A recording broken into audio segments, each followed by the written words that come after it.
Nyangket, nyangket, sorry.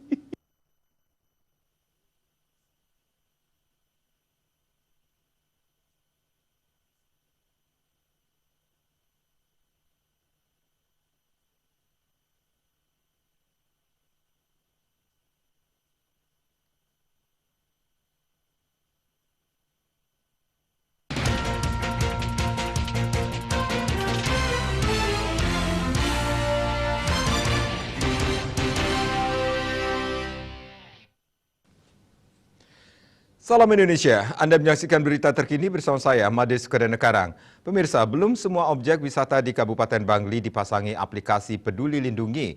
Dari 5 objek wisata yang ada di wilayah ini, baru Penglipuran yang sudah memakai aplikasi Peduli Lindungi. Kepala Dinas Pariwisata dan Kebudayaan Disparbud Kabupaten Bangli Iwayan Sugiarto mengakui hal itu. Dikatakan pemasangan aplikasi Peduli Lindungi di objek wisata adalah wajib. Pihaknya pun mengupayakan aplikasi itu bisa dipasang juga di objek wisata lainnya. Pihaknya akan berkoordinasi dengan gabungan industri pariwisata supaya dibantu difasilitasi.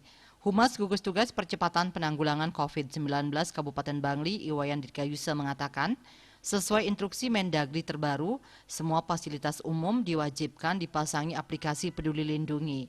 Demikian juga masyarakat wajib mengaktifkan aplikasi tersebut.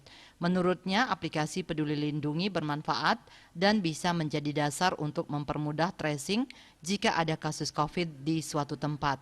Dirgayusa mengklaim saat ini sebagian besar fasilitas umum dan kantor pemerintah di Kabupaten Bangli sudah memakai aplikasi itu, terutama yang berhubungan dengan pelayanan seperti PDAM dan Disduk Capil.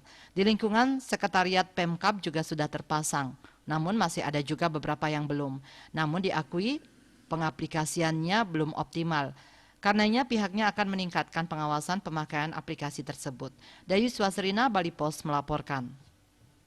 Untuk mencegah penyebaran COVID-19, ingat pesan Ibu selalu terapkan 3M, wajib memakai masker, mencuci tangan, jaga jarak, serta hindari kerumunan. Dengan penerapan perilaku 3M, Indonesia segera terbebas virus corona menuju Indonesia maju. Update terus informasi Anda dengan subscribe dan like YouTube channel Bali TV @newsbalitv. Tetaplah bersama Bali TV. Salam Indonesia.